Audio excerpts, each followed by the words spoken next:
Students, अब हम paper number 5 का क्वेश्चन नंबर 12 पढ़ेंगे। What is perception and characteristics of perception and importance of perception in education. प्रत्यक्षीकरण क्या है? प्रत्यक्षीकरण क्या होता है? मतलब किसी चीज को समझने के लिए उसको अपने सामने देखना, ठीक है। मतलब वो चीज प्रेजेंट है। जैसे बच्चा बिल्ली की आवाज सुनता है, उसको पता नहीं होता ये किस चीज की आवाज है, कहाँ से आ रही है। तो जैसे हम उसको बताते हैं, वो कानों से सुनता है, तो वो क्या है? उसकी संवेदना है। लेकिन उसी चीज को वो बार बार अपने सामने देखता है। जब वो बिल्ली उसके सामने आके बोलती है तो वो उसको बोलते हुए देखता है, तो वो उस कैट को कैट से जोड़ता है, मतलब वर्ड को उस बिल्ली के साथ जोड़ता है। तो ये होता है प्रत्यक्षीकरण, ठीक है। अब हम पढ़ते हैं प्रत्यक्षीकरण क्या चीज है। प्रत्यक्षीकरण एक मानसिक प्रक्रिया है। संवेदना के द्वारा प्राप्त ज्ञान में अर्थ नहीं होता है। मतलब ओनली अगर संवेदना होती है तो उस चीज का कोई मतलब नहीं होता है। जैसे मैं की आवाज बच्चा सुनता है तो उस चीज का कोई मतलब नहीं रखता। जब तक वो बिल्ली को प्रत्यक्ष रूप से अपने सामने नहीं देखता है तो उस चीज का संवेदना का कोई मतलब नहीं है। मतलब संवेदना और प्रत्यक्षीकरण दोनों एक दूसरे से जुड़े हुए हैं। बच्चे को समझने के लिए संवेदना भी जरूरी है और समझने के लिए उसको प्रत्यक्षीकरण जरूरी है। वो तब तक नहीं सीखेगा जब तक किसी चीज का प्रत्यक्षीकरण नहीं देखेगा, मतलब चीज को अपने सामने नहीं देखेगा तो वो समझेगा नहीं, ठीक है। तो इसका अर्थ तब तक नहीं होता जब भी प्रत्यक्षीकरण के अर्थ में निहित होता है। इसलिए प्रत्यक्षीकरण द्वारा जो ज्ञान प्राप्त होता है उसे सविकल्प प्रत्यक्ष भी कहते हैं। मतलब जिस चीज को अपने देख के समझते हैं उसको क्या कहते हैं? सविकल्प प्रत्यक्षीकरण भी कहते हैं। जब बालक कोई आवाज को पहली बार सुनता है या उसका पूर्व ज्ञान नहीं होता है, मतलब पहले से नहीं जानता है वो किस चीज की आवाज है, उसके बाद वह कहाँ से आ रही है आवाज की, इस प्रकार के ज्ञान को संवेदना कहते हैं। मतलब सिर्फ आवाज को वो सुन रहा है तो उस चीज को कहते हैं सिर्फ संवेदना। समय के साथ साथ बालक का अनुभव बढ़ता जाता है। मतलब जिस चीज की आवाज वो सुन रहा है उसको वो प्रत्यक्ष अपने सामने देखता है तो उसका अनुभव है वो धीरे धीरे एक्सटेंड होता जाता है। वह आवाज को दूसरी या तीसरी बार सुनता है जब अब वह जानता है कि आवाज किसकी है और कहाँ से आ रही है। मतलब बिल्ली की आवाज सुनता है तो उसको जब तक वो प्रत्यक्ष नहीं देखता तो उसको ज्ञान नहीं होता था कि आवाज बिल्ली की है। उसके बाद वो उसको सामने देखता है तो वो उसके बाद क्या होता है, उसका जो अनुभव है वो धीरे धीरे टाइम के साथ बढ़ता जाता है। जब वो चीज उसके सामने आती है उसके अनुभव से यह भी बताता है कि आवाज सड़क पर भौंकने वाले कुत्ते की है, ठीक है।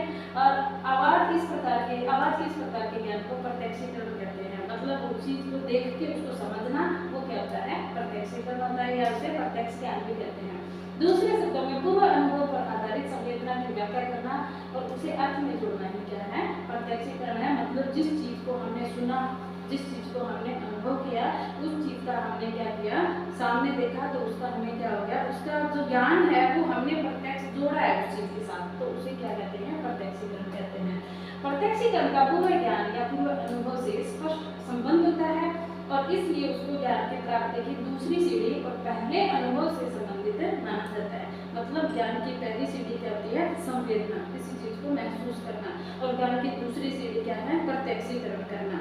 और ये दोनों दूसरे से इंटर रिलेटेड है। हम प्रत्यक्षीकरण के अर्थ को अधिक स्पष्ट करने के लिए कुछ डेफिनेशन दे रहे हैं। तो ये डेफिनेशन हम देखते हैं। तो सबसे पहले डेफिनेशन आती है अपने जलोटा की।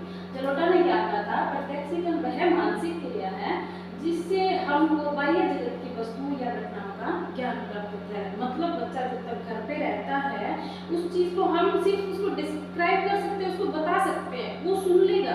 लेकिन जब तक वो बाहर नहीं निकलेगा, उस चीज को प्रत्यक्ष रूप से नहीं देखेगा तो उस चीज को वो समझ नहीं पाएगा। तो वो क्या होता है? संसार से बाहर की वस्तुओं को देख के सीखना क्या होता है? प्रत्यक्षीकरण होता है। ये जलोटा ने कहा था। उसके बाद हम देखते हैं भूगर्भ में। प्रत्यक्षीकरण इंद्रियों की सहायता से पदार्थ और बाह्य घटनाओं तथा तथ्यों को जानने की क्रिया है। मतलब इंद्रियां जैसे हम सुनते हैं, देखते हैं, उस चीज को समझते हैं, ठीक है। और उसको इंटरलेटेड हम किसके साथ करते हैं? बाह्य घटनाओं के साथ। उन्हीं चीजों को हम बाहर प्रत्यक्ष रूप से देखते हैं। तो ये क्रिया करती है प्रत्यक्षीकरण होती है। ये भूगर्भ ने कहा था। उसके बाद हम देखते हैं रायगढ़ महोदय ने क्या कहा था? अनुभव के अनुसार संवेदना की व्याख्या की प्रक्रिया को प्रत्यक्षीकरण कहते हैं। मतलब जिस चीज का हमें अनुभव हो गया है, ज्ञान हो गया है, उसकी व्याख्या करना, तो वो क्या है? प्रत्यक्षीकरण है। उसके बाद जेम्स ने क्या कहा था? प्रत्यक्षीकरण विशेष रूप से अभौतिक पदार्थों की चेतना है जो ज्ञानेंद्रियों के सामने रहते हैं। मतलब चीज को हम फेस टू फेस देख पाते हैं, वो क्या है, प्रत्यक्षीकरण है।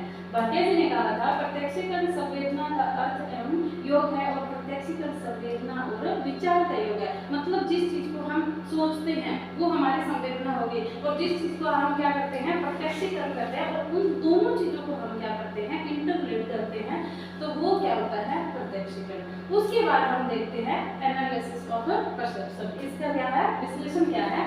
तो जलोटा का कथन है प्रत्यक्षीकरण एक पूर्ण रूप से मानसिक क्रिया है। मानसिक क्रिया ही है, मतलब जिस चीज के बारे में हमने सुन रखा है और उसी चीज को हम सामने देख रहे हैं तो हम अपने माइंड से उसको उससे रिलेट कर रहे हैं, तो ये क्या है, प्रत्यक्षीकरण है। और ये पूरी की पूरी क्या है, हमारे माइंड से रिलेटेड है, मानसिक प्रक्रिया है। इस प्रक्रिया का विशेष किस प्रकार से किया जाता है, सबसे पहले है वस्तु का ज्ञानेंद्रियों को प्रभावित करना। ठीक है, मतलब जिस चीज को हमने प्रत्यक्ष रूप से देखा और वो हमारे माइंड में आई हुई, इस चीज का नाम क्या है, तो वो क्या है, हमारे इंद्रियों को प्रभावित करती है। उसके बाद है ज्ञान तत्वों का वस्तु के ज्ञान या अनुभव को मस्तिष्क के ज्ञान केंद्र में पहुंचाना। मतलब किसी चीज को हम प्रत्यक्ष रूप से देखते हैं तो वो क्या चीज है, वो हमारा माइंड हमें बताता है कि ये क्या चीज है, इसका नाम हमने पहले सुना है या इस चीज को हमने पहले से देखा भी है, तो ये क्या कौन बताता है, हमें हमारा मस्तिष्क बताता है। संवेदना में अर्थ को जोड़ना, मतलब जिस चीज को हमने सुना है, जिस चीज को हमने पढ़ा है, उस चीज को रियल चीज से जोड़ना क्या होता है, संवेदना में अर्थ जोड़ना होता है। उसके बाद है वस्तु या उत्तेजक का होना, मतलब जो चीज हमारे सामने होगी उसमें स्टिमुलस होगा, उसमें क्या होगी, उत्तेजना होगी और उस चीज को हम देखेंगे वो हमारा क्या होगा, प्रत्यक्षीकरण होगा। उसके बाद है प्रत्यक्षीकरण का होना, मतलब चीज फेस टू फेस होना। ज्ञानेंद्रियों का ज्ञान वाहक तथा तंतुओं को प्रभावित करना, तो मतलब जिस चीज को हम देखते हैं, सुनते हैं, तो वो क्या होती है, हमारे ज्ञानेंद्रियों को प्रभावित करती है, मतलब हमारा माइंड हमें ये बताता है कि इस चीज का नाम ये है। ठीक है, उसके बाद है संवेदना उत्पन्न होना। जब तक हमारे मन में संवेदना उत्पन्न नहीं होगी, हम उस चीज का प्रत्यक्षीकरण करेंगे तो हम उसको आइडेंटिफाई नहीं कर पाएंगे कि ये चीज क्या है। संवेदना होती है जिस चीज के बारे में पहले हमने सुना है या कहीं भी पढ़ा है और उसके बाद उसका हम प्रत्यक्षीकरण करते हैं, तो उस चीज में सबसे पहले संवेदना होगी तो उस चीज का प्रत्यक्षीकरण हम समझ पाएंगे, नहीं तो हम नहीं समझ पाएंगे कि ये चीज क्या है। उसके बाद है संवेदना और प्रत्यक्षीकरण में अंतर क्या है। जैसे मैंने आपको पहले बताया संवेदना क्या होती है, संवेदना जैसे किसी चीज को सुन के हम बताते हैं कि ये किस खाने की खुशबू है और किस चीज को हम स्पर्श करके बताते हैं कि ये क्या चीज है। आंखें बंद करके हम स्पर्श करके किसी चीज को बता सकते हैं कि ये चीज है। उसके बाद हम किसी चीज को सुनते हैं, किसी चीज की आवाज सुनते हैं, कुत्ते बिल्ली की आवाज सुनते हैं तो हम सुन के बताते हैं, या हम किसी चीज को टेस्ट करते हैं, खट्टा है, मीठा है, तो ये क्या होती है, ये हमारी संवेदना होती है। और प्रत्यक्षीकरण क्या होता है कि हमने जिस चीज को महसूस किया, ठीक है, जैसे हलवे की हमें खुशबू आई तो हमें क्या पता कि हलवे की खुशबू है, मतलब हमने हलवे को फेस टू फेस देखा है, उसको स्मेल किया है, उसके बाद वो दोनों आपस में इंटर रिलेटेड हो गई, मतलब हमें खुशबू आई, उसके बाद हमें ये हमारे माइंड तक पहुंची और हमारे माइंड ने हमें ये बताया कि ये हलवे की खुशबू है। तो ये क्या होती है, संवेदना होता है और उसका प्रत्यक्षीकरण होता है, दोनों चीजें आपस में जुड़ी हुई होती हैं। तो इसका पहला क्या है, संवेदना ज्ञान प्राप्ति की पहली सीढ़ी है और प्रत्यक्षीकरण दूसरी सीढ़ी है। मतलब किसी चीज को हमने सुना या कहीं पे हमने पढ़ा, किसी ने हमें बताया, तो वो क्या हुई, संवेदना हुई। और प्रत्यक्षीकरण जिस चीज के बारे में हमने सुना उस चीज को हमने देखा भी, तो ये दोनों क्या हो गई, एक संवेदना पहली सीढ़ी है और प्रत्यक्षीकरण दूसरी सीढ़ी है। संवेदना में मानसिक क्रिया का रूप सरल और प्रारंभिक होता है, प्रत्यक्षीकरण में जटिल और विकसित होता है। मतलब मानसिक क्रिया का रूप सरल कैसे हो गया, किसी ने हमें किसी चीज के बारे में बताया, जैसे इलेक्शन मान लो, इलेक्शन के बारे में हमने किसी ने हमें बताया तो हम उस चीज को सिर्फ सोच सकते हैं, लेकिन उस जगह पर जाना और उसको प्रत्यक्ष रूप में हम देखते हैं, चुनाव कैसे होते हैं, इसकी प्रोसेस क्या होती है, उसमें कौन कौन होते हैं, तो ये एक क्या होता है, जटिल होता है। उसके बाद है संवेदना हमको ज्ञान का कच्चा माल देती है और प्रत्यक्षीकरण उस ज्ञान को संगठित रूप प्रदान करता है। मतलब संवेदना कच्चा माल कैसे हो गए, मतलब जैसे हमने किसी ने हमें बताया कि मोर की आवाज ऐसे होती है, अब हमने उसको देखा नहीं, प्रत्यक्षीकरण नहीं किया, तो हमें क्या मिल गया, कच्चा माल मिल गया, मतलब हमें नाम मिल गया कि एक बर्ड है, एक पक्षी है जिसका नाम क्या है, मोर है। लेकिन जब हमने उसको देखा और उसी आवाज को हमने हमने सुना, तो हमने दोनों को क्या कर दिया, इंटर रिलेट कर दिया, तो ये क्या हो गई, प्रत्यक्षीकरण रूप हो गई। मतलब संवेदना ने हमें क्या दे दिया, एक संगठित रूप दे दिया। उसके बाद हम देखते हैं स्टर्ट और ओप्टन ने क्या कहा था कि संवेदना किसी वस्तु का तत्कालिक अनुभव देती है और प्रत्यक्षीकरण पूर्व ज्ञान के आधार पर उस अनुभव की व्याख्या करते हैं। तत्कालिक अनुभव कैसे देते हैं, जिस जोर से आवाज आई, किसी चीज की गिरने से जोर से आवाज आई तो हमें उसका क्या हो गया, तत्कालिक अनुभव हो गया। लेकिन पूर्व ज्ञान के आधार पर, जैसे हमें पूर्व ज्ञान होता है, पहले से उस चीज की आवाज को हमने सुना हुआ है, तो हम क्या करते हैं, उसकी व्याख्या कर सकते हैं ये किस चीज की आवाज है। उसके बाद है संवेदना में मस्तिष्क निष्क्रिय रहता है और प्रत्यक्षीकरण सक्रिय रहता है। मतलब संवेदना में मस्तिष्क निष्क्रिय कैसे हो गया, जैसे मैंने इसमें आपको बताया कि जैसे किसी चीज की जोर से आवाज आई तो पहले हमारा माइंड क्या नहीं था, सक्रिय नहीं था, हमने सिर्फ उसको सुना, माइंड हमारा सक्रिय नहीं है। लेकिन जब हम उस चीज को देखते हैं फेस टू फेस, तो हमारे माइंड का सक्रिय होना बहुत जरूरी है, तभी हम उसको आइडेंटिफाई कर पाएंगे। उसके बाद जेम्स महोदय ने क्या कहा था, संवेदना किसी वस्तु का केवल परिचय देती है, ठीक है, और प्रत्यक्षीकरण उस वस्तु का ज्ञान प्रदान करता है। परिचय कैसे देती है, जैसे मैंने आपको पहले बताया कि बिल्ली की आवाज कैसी होती है, हमें जैसे हम घर पे पेरेंट्स बताते हैं कि बिल्ली की आवाज ऐसी होती है, तो हमारी समझ में सिर्फ उसको क्या किया, सिर्फ उसको परिचय दिया है। लेकिन जब हम उसको देखते हैं तो वो कहते हैं, हमें वस्तु का ज्ञान होता है, ये बिल्ली है, ये इसकी आवाज है, तो हमने उस चीज को क्या कर लिया, प्रत्यक्षीकरण कर लिया। उसके बाद है संवेदना का पूर्व अनुभव से कोई संबंध नहीं होता है, प्रत्यक्षीकरण का होता है। मतलब संवेदना पहली बार कोई घटना होना क्या होती है, संवेदना होती है, ठीक है। और प्रत्यक्षीकरण होता है वो हम क्या देखते हैं, जानबूझ के कहीं पे जाते हैं, उस चीज को देखते हैं, तो उसका क्या पूर्व अनुभव से कोई मतलब नहीं है, मतलब किसी चीज को हम पहली बार देखते हैं, ठीक है। और संवेदना हमारा क्या होता है, वो अनुभव होता है, पहले से क्या होता है, हमारा अनुभव होता है। उसके बाद संवेदना की मानसिक प्रक्रिया में केवल एक तत्व होता है, अनुभव, प्रत्यक्षीकरण और मानसिक प्रक्रिया के दो तत्व होते हैं, किसी वस्तु को देखना और उसका अर्थ लगाना, ठीक है। अब जैसे हमने किसी चीज का नाम सुना और उस चीज को देख के हमने ये पता लगाया कि ये वही चीज है जिसको हमने देखा। जैसे मैंने आपको मोर का एग्जांपल दिया कि जैसे मोर के बारे में हमने सुना, फिर उसके बाद हमने उसको देखा तो हमने उससे अर्थ लगा लिया कि ये वही पक्षी है जो हमने पहले सुना था, जिसकी फोटो हमने देखी थी, ये मोर है, ठीक है। तो उस वस्तु को देखना और उसका अर्थ लगाना। संवेदना के द्वारा प्राप्त ज्ञान अस्पष्ट और अनिश्चित होता है, ठीक है। मतलब हमने किसी चीज की आवाज सुनी, जैसे किसी चीज के गिरने की आवाज आई, तो ये क्या है, अस्पष्ट अनिश्चित, हमें पता ही नहीं ये आवाज किस चीज की है, तो ये क्या होता है, हमारे लिए अनिश्चित हो गया, अस्पष्ट हो गया। प्रत्यक्षीकरण द्वारा ज्ञान क्या होता है, स्पष्ट और निश्चित होता है। मतलब किसी चीज को हमने अपनी आंखों से देख लिया तो वो हमारे लिए क्या हो जाती है, प्रत्यक्ष हो जाती है, स्पष्ट हो जाती है, निश्चित हो जाती है। उसके बाद राजा ने क्या कहा था, संवेदना किसी वस्तु के रंग, स्वभाव, गंध आदि के समान गुण को बताती है और प्रत्यक्षीकरण वस्तु के गुण से संबंध स्थापित करता है। जैसे संवेदना क्या होगी, जैसे मैंने आपको बताया था किसी चीज का कलर हमें कैसे पता लगता है, स्वाद का पता लगना, गंध का पता, मतलब हम खुशबू से पता लगा सकते हैं कि ये किस चीज की खुशबू है। लेकिन उसके उस वस्तु के गुण वो खाने में कैसे है, तो वो क्या होता है, वो उसका गुण होता है, वो प्रत्यक्षीकरण के बाद ही हमें उसके गुण का पता चलता है। अब हम देखते हैं प्रत्यक्षीकरण की विशेषताएं कौन कौन सी होती हैं।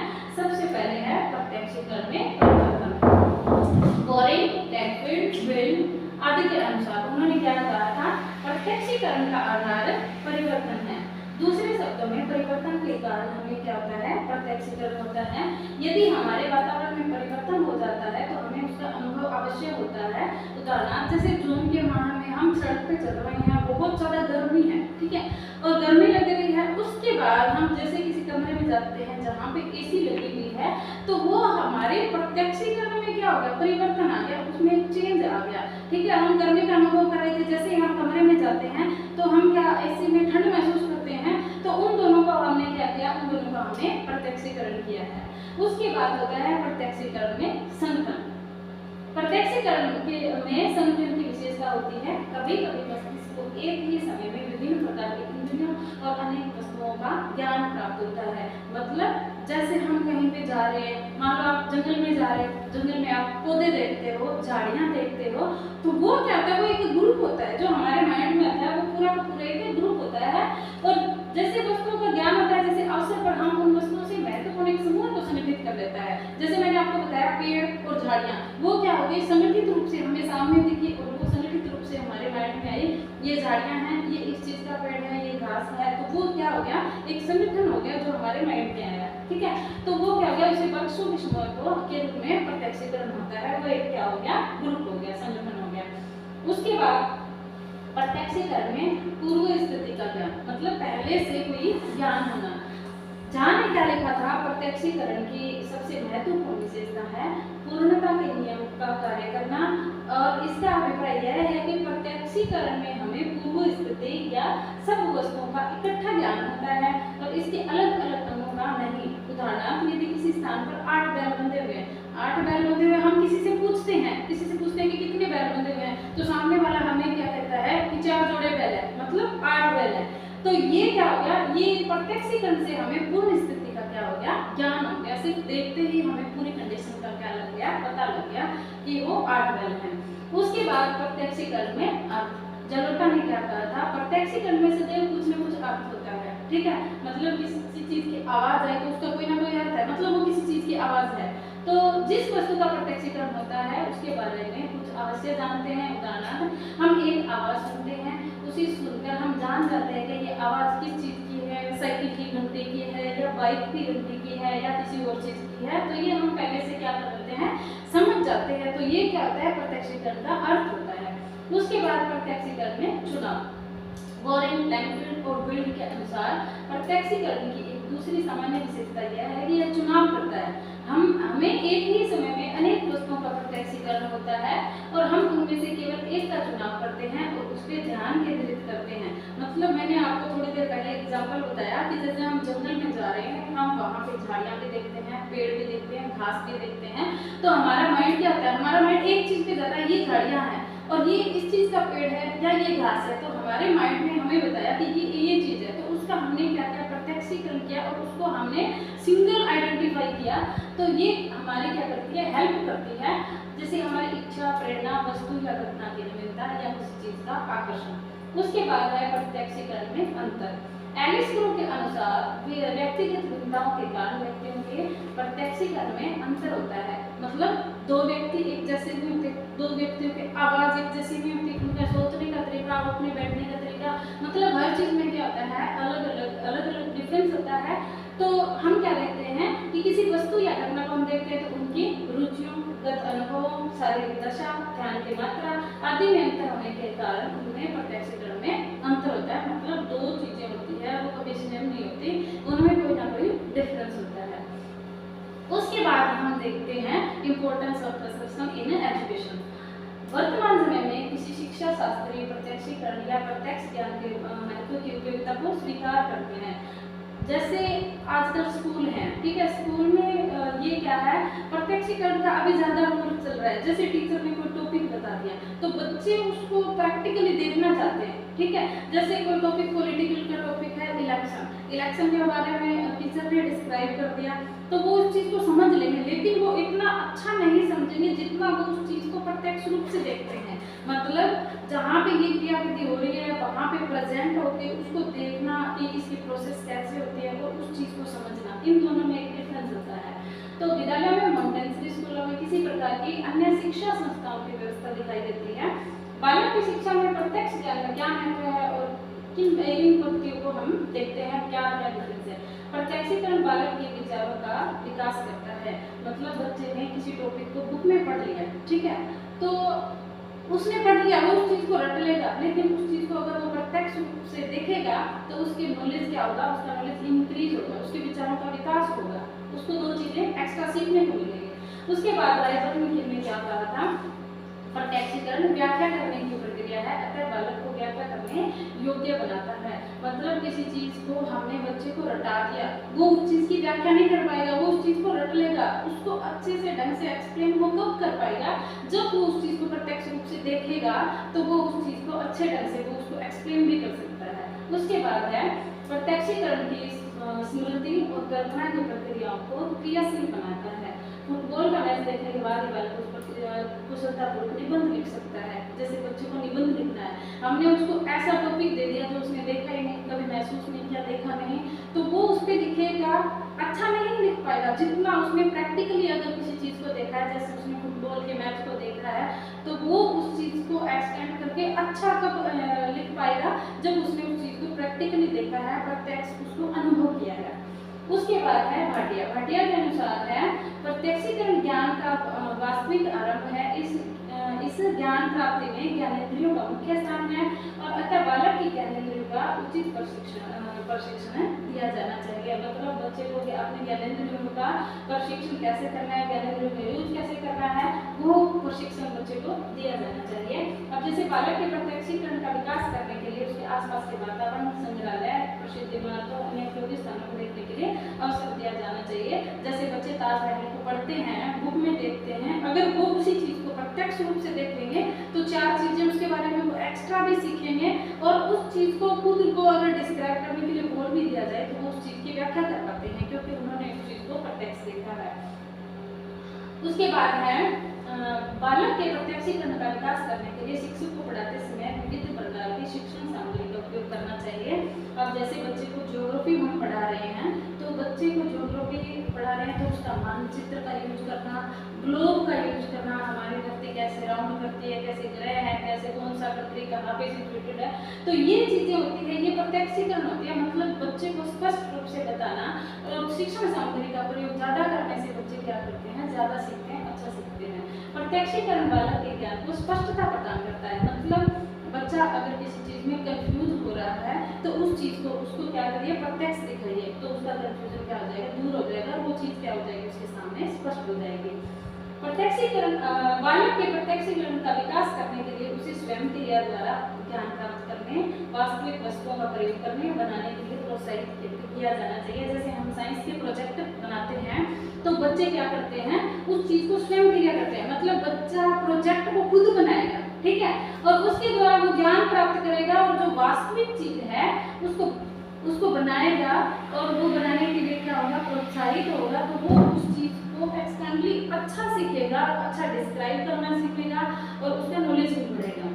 उसके बाद हम देखते हैं रायबर्न के अनुसार प्रत्यक्षीकरण बालक को ध्यान केंद्रित करने का प्रशिक्षण देता है। मतलब अगर हम बच्चे को बुक में पढ़ा रहे हैं, टॉपिक को बोर्ड पे बता रहे हैं, इतना ध्यान केंद्रित वो नहीं कर पाएगा जितना वो उस चीज का प्रत्यक्षीकरण करेगा। जैसे ग्लोब के बारे में हम बोर्ड पे बता रहे हैं, ये अक्षांश है, ये देशांतर है, तो वो इतना इंटरेस्ट नहीं ले पाएगा। अगर हम उसके सामने ग्लोब लाके उसको बताते हैं, ये अक्षांश है, ये देशांतर है, तो वो ध्यान केंद्रित ज्यादा करेगा। उसके बाद है प्रत्यक्षीकरण बालक को विभिन्न बातों का वास्तविक ज्ञान देता है, अतः परोक्ष ज्ञान प्रभावपूर्ण बनाता है। मतलब बच्चा अगर देख के सीखेगा तो उसका ज्ञान क्या होगा, प्रभावपूर्ण होगा। प्रत्यक्षीकरण का आधार ज्ञानेंद्रियां है। ज्ञानेंद्रियां मतलब सुनना, देखना, फील करना, और बालक के ज्ञानेंद्रियों को सबल रखने के लिए स्वस्थ बनाने का प्रयास किया जाना चाहिए। मतलब बच्चे को सीखने से पहले उसका शरीर स्वस्थ होना सबसे जरूरी है। बच्चा जितना स्वस्थ होगा उतना अच्छा सीखेगा, उसमें पार्टिसिपेशन ज़्यादा करेगा, ठीक है, और सीखने में इंटरेस्ट भी ज़्यादा लेगा। क्योंकि अगर बच्चा स्वस्थ नहीं है तो वो उस चीज़ को डिस्टर्ब करते हैं, उसके सीखने के बीच में आती हैं। उसके बाद हम्बिल ने क्या कहा था कि प्रत्यक्षीकरण और गति में बहुत घनिष्ठ संबंध है। मतलब हम जिस चीज़ का प्रत्यक्षीकरण करते हैं वो क्या होती है, गतिशील होती हैं। अतः बालक के प्रत्यक्षीकरण का विकास करने के लिए शारीरिक गतियाँ करने के अवसर दिए जाने चाहिए। मतलब बच्चे को सीखने के लिए उसे शारीरिक गति करने का अवसर दिया जाना चाहिए और उसके उद्देश्य से खेलकूद, दौड़ भाग आदि की उचित व्यवस्था की जानी चाहिए। मतलब खेल के द्वारा बच्चे सबसे अच्छा सीखते हैं, इसलिए उन्हें खेलने का अवसर दिया जाना चाहिए ताकि वो अपना शारीरिक विकास और मानसिक विकास दोनों को स्वस्थ रख सके। आज ये क्वेश्चन नंबर 12 हुआ। Thank you.